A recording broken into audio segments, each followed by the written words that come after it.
गुरु गोविंद सिंह सिखों के अंतिम गुरु थे। गुरु नानक जी से जो सिखों की गुरु परंपरा चली थी उसमें 10 गुरु जी बनते हैं। 10वें गुरु जी गुरु गोविंद सिंह जी थे।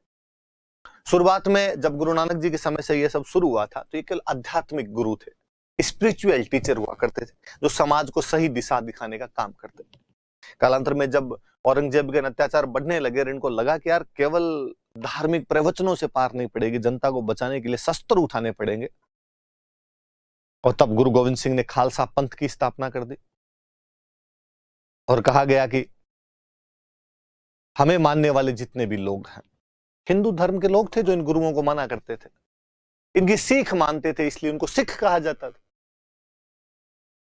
मुगलिया सल्तनत धार्मिक आधार पर अब औरंगजेब इस मामले में थोड़ी कट्टरता दिखा रहा था, तो कहा हिंदू धर्म का प्रत्येक बड़ा बेटा खालसा पंथ में सम्मिलित हो ताकि मुगलों के खिलाफ लड़ाई लड़ी जा सके। और धीरे धीरे पूरा एक खालसा पंथ अलग बना दिया। तो गुरु गोविंद सिंह जी एक तरीके से सिखों के स्पिरिचुअल लीडर तो थे, वो साथ ही एक पॉलिटिकल लीडर भी बन गए। एक तरह राजा बन गए वो। उन्होंने अपना बाकायदा स्टेट स्थापित कर लिया, किले बनवा लिए, सेना रखते थे पूरी। औरंगजेब से लड़ाइयां की उन्होंने, और लड़ाइयां क्या लड़ाइयां की। जब वो अंतिम 7 दिन जो 25 दिसंबर से 31 दिसंबर का जो टाइम है क्रिसमस के आसपास वाला,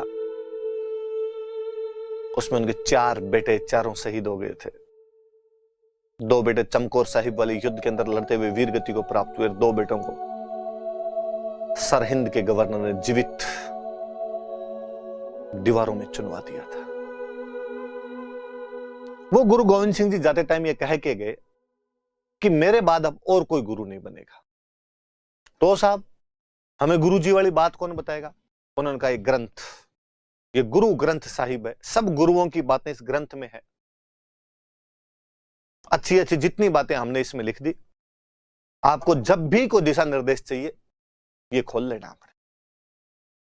ठीक है साहब, आज के बाद में गुरु का स्थान गुरु ग्रंथ साहिब का है। पर ये लड़ाई कौन करेगा? अब तक तो आप खुद लड़ रहे थे, आपका परिवार लड़ रहा था, इसलिए आपके पीछे हम सब लड़ रहे थे।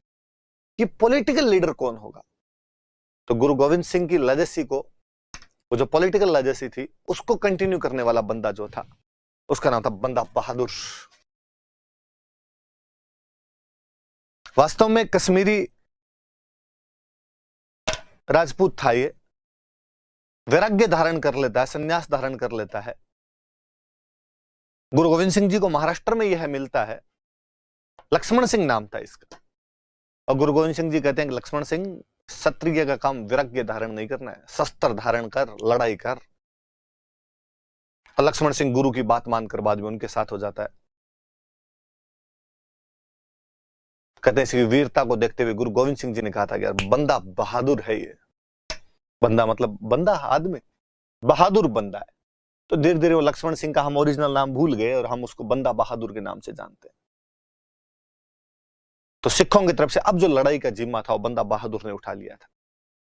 भले ही बहादुर शाह के टाइम में सिखों के साथ मुगलों का समझौता हो गया था, पर समझौता बड़ा शॉर्ट टर्म रहा, अल्पकालीन रहा। एक बार फिर दोनों आमने सामने थे हथियारों को लेकर। सिख लड़ रहे थे, उधर से मुगल लड़ रहे थे। फाइनली फर्रुख शेर के टाइम में बंदा बहादुर को पकड़ लिया गया। इतिहास की भयंकर दर्दनाक मौतों में से एक बंदा बहादुर को दी गई। जब बंदा बहादुर को पकड़कर कहा गया कि यदि तुम धर्म परिवर्तन कर लोगे, सिख से इस्लाम में आ जाओगे, तब तो छोड़ दिया जाएगा। उसने कहा कि नहीं, सिर दे देंगे पर सार नहीं देंगे। मस्तक कटवा लिया जाएगा लेकिन धर्म नहीं चेंज किया जाएगा। चिड़िया दे संग बाज लड़ावा, ता गुरु गोविंद सिंह नाम कहावा। 1.25 लाख तो एक लड़ावा, ता गुरु गोविंद सिंह नाम कहावा। गुरु कह के गए थे, उसके लिए यार उनका पूरा परिवार बलिदान हो गया। आप मुझे धर्म परिवर्तन की बात करते हैं। कहते हैं कि एक बड़े से कड़ाहे के अंदर पानी गर्म किया गया। उस उबलते हुए खोलते पानी में बंदा बहादुर को नंगा बिठा दिया गया। जब चमड़ी लिसलिसी लिजलिजी हो गई थी, तब चिमटों से उसकी चमड़ी उतारी गई थी, तड़फा तड़फा के मारा गया था उसको। हर बार उससे पूछा जाता, हमारी शर्त मान ले।